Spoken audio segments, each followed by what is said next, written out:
Hello, everyone. Welcome back to another episode of Just Say Guay. I'm your host, George Guay. Today I'm joined by Nick Poisson, who is a forward for the Providence College men's ice hockey team, who just wrapped up his sophomore season. Nick, thanks for coming on the show. Thanks for having me on. Yeah, so how's campus? I know, I'm an alum. It's a great time to be a Friar right now, right?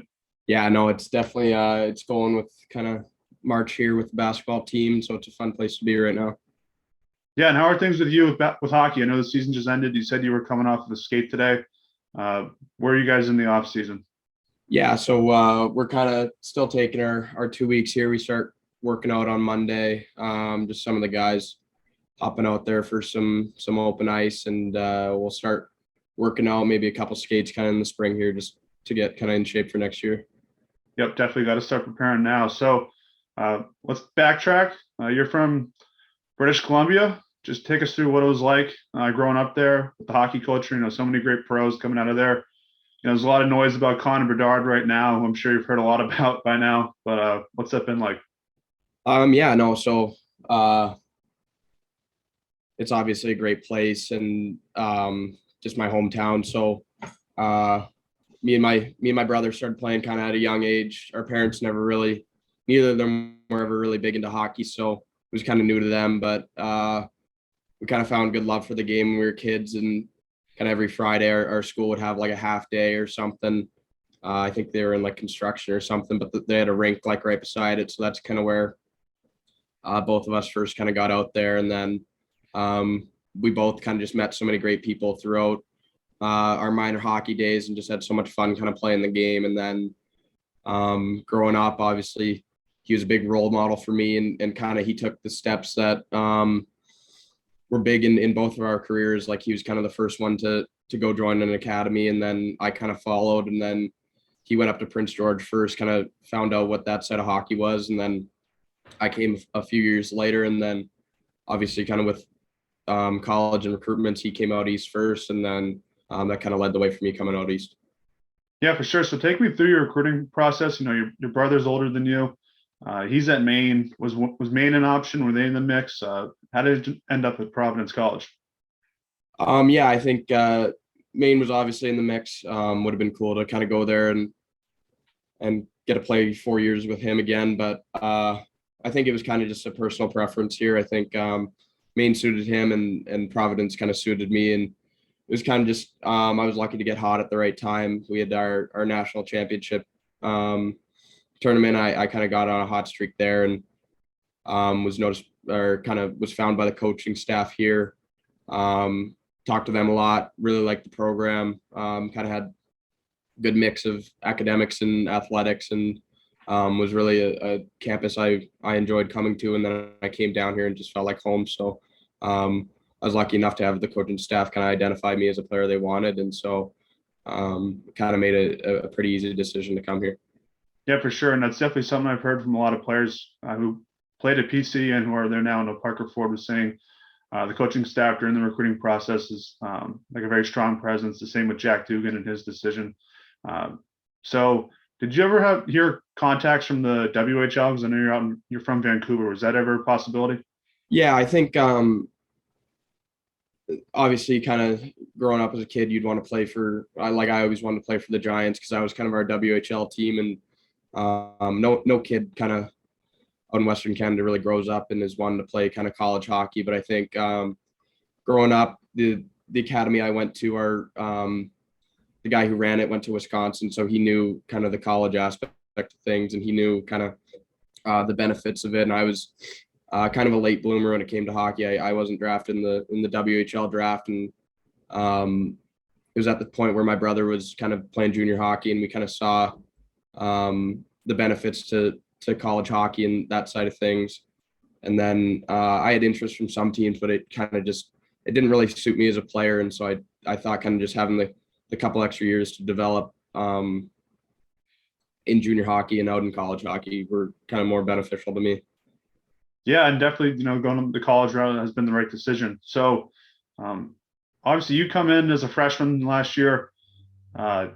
It's a year where there's so much uncertainty. You didn't know if you guys are going to really have a season in the summer, but what are some of the challenges with it that people didn't really see? Because you're at a tiny campus where COVID was spreading like a wildfire. students weren't really following the rules off campus. Just what was something that that people didn't really say is a challenge? Yeah, I think just as you said, it was the uncertainty of it all. Like I know our first game, we were supposed to play Lowell and 10:30 the night before the game got canceled, and so that was something that really sucked. And obviously, everyone did their best to kind of keep our program afloat during everything, but it was hard on the players. It was hard on everyone to just kind of you don't know whether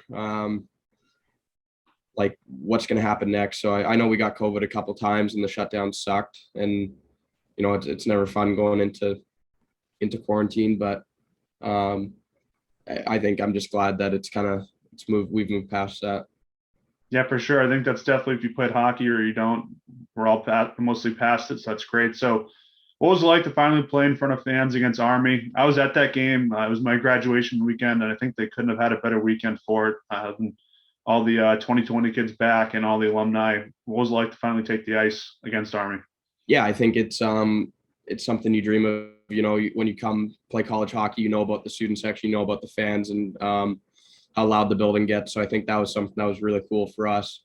Kind of really amped us up going into that game, was just having the ability to play for kind of the people who matter the most to us as a team. Yeah, for sure. And you definitely improved a lot this season. You were second in the team in points, 35 or 33 points in 35 games, much better than last year. What was the key to that improvement?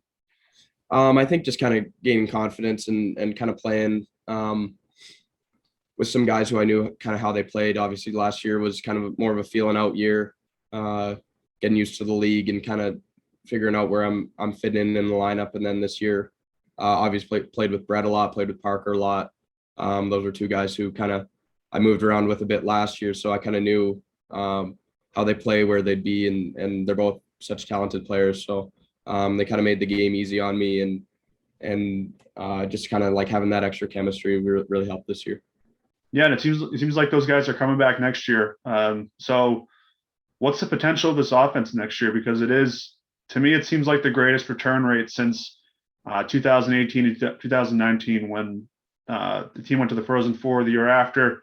But it seems like most guys are coming back. Yeah, I think obviously that's the luxury we have being such a young team. I think we were probably one of the younger teams, kind of having sophomores and juniors, and not losing kind of a ton of guys who from our forward core. So I think that's something that's nice, is you just get that extra year with guys and that extra year development. And I think everyone kind of has confidence in each other now. And I think next year, just as everyone improves, everyone kind of sticks to trading to us. I think it's just going to keep showing on the ice. Yeah, definitely. I'm really excited to watch how it all turns out next year. I know that, it wasn't the season you guys wanted to have, but did it help at times knowing that, when you guys were really on your game, that, there were a lot of close 1-goal games, and, you guys did beat UMass at one point. You were really tight with Lowell. You did beat Lowell one night. Does that show that you guys were really one of those teams that was at their top of their game that in the country in terms of just, when you guys were on, you guys were really on?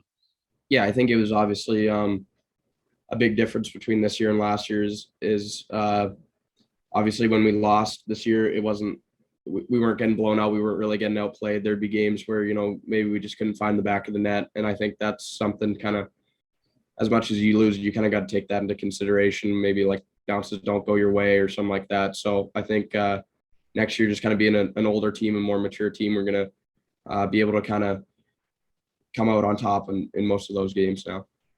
Yeah, and going into this offseason, is it a different feeling now that you're an upperclassman now with guys like Berard and Parker Ford and other people in his grade that you guys are more dependent on to be leaders as opposed to last year? Yeah, I think it's tough. We obviously lost a great class of people and a lot of bodies this year. So I think there's got to be kind of a step up between the guys, and obviously these are guys that kind of you're more comfortable with now, and just trying to be a leader for kind of the freshman class this year and the new guys coming in. Yeah, and so what's your personal goal going into next season? What do you want to accomplish in this offseason? Yeah, I think just kind of getting bigger, getting stronger, kind of being able to put the puck in the net a bit more. I think that's something I want to improve on.